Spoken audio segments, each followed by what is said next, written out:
So how do you know when your mushroom is ready to fruit? Today I'm going to talk about a few of the signs. I was taking a look at this. This is actually one of the first bags that I produced where the straw substrate was sterilized or pasteurized in a instant pot, as well as the grain spawn. The grain was actually sterilized in an instant pot. So this is kind of like the first generation of fully instant pot mushrooms. But anyway, we'll talk about that in a future video.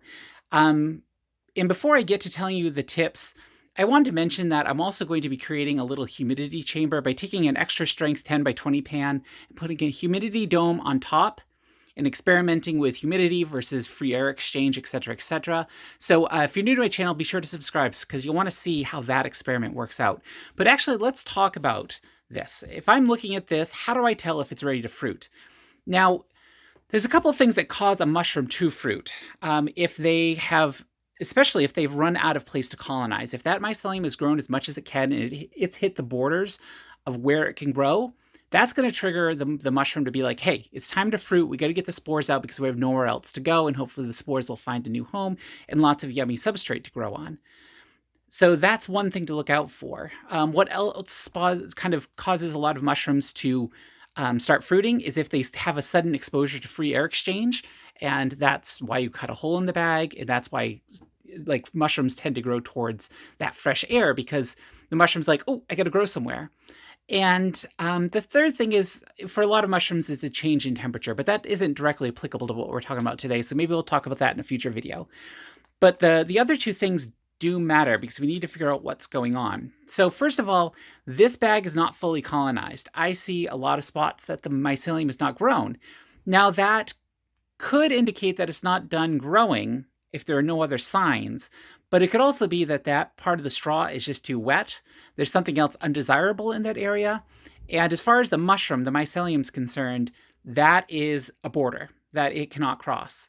Okay, so even though there is that kind of dead zone and we don't necessarily want to see that, if I let this go, it may fill in that area and it may still.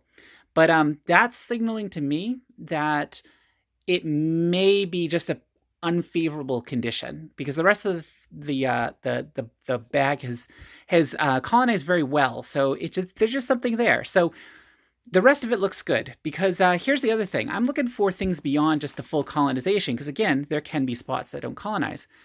Look at how the mycelium is growing up out of the straw and actually trying to find its way out of the bag.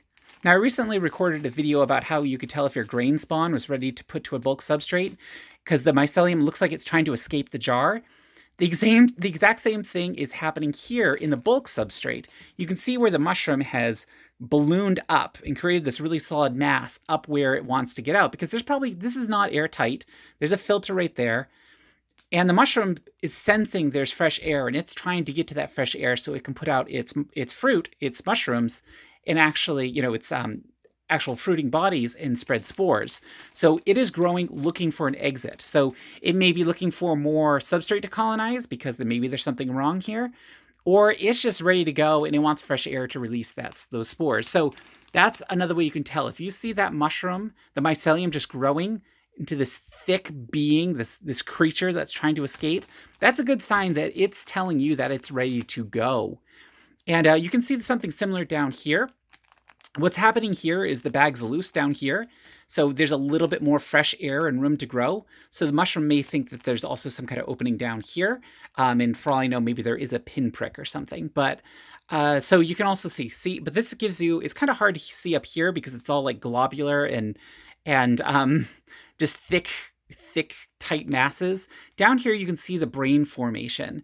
This is this well-developed mycelium that's coming up, and actually, this is what a mushroom's going to look like before it starts putting out actual fruiting bodies, which is what they call pinning. So this is almost like a pre-pinning form. You'll also see this in this is true for a lot of different varieties of mushrooms. You'll actually see this body growing up out of the substrate. For some mushrooms, you just see the pins when the time has come. But if we cut a hole here and a hole up here, which is where the mushroom seems to want to go, that's actually a good tip for where to cut. So I'll probably cover that in a separate video, probably as part of an update about the humidity chamber, the fruiting chamber. But I'm actually going to probably cut up here and down here, and the mushroom will start pinning, you'll actually see the itty bitty tiny baby little mushroom heads growing. And hopefully those will be the two holes that they grow out of, looking for fresh air and a place to spread their spores. So I hope this video helps. Again, if you're new to my channel, please be sure to subscribe because you're going to want to watch this thing grow in the awesomeness that is growing mushrooms and the beautiful forms that they take. This is a golden oyster mushroom for those who are curious. So anyway, it's time to get that set up. So I'm going to end this video. Thank you so much for watching. As always, thank you for joining me on this journey. I would love to hear from other people in the comments below if they have other tips of when it's time to cut the bag and start fruiting. I would love to hear more input and other experiences from other growers, or if any questions you have, comment below. And I would appreciate if you could thumbs up this video too. It really helps my channel. In any case, thank you so much for watching, and thank you for joining me on this journey.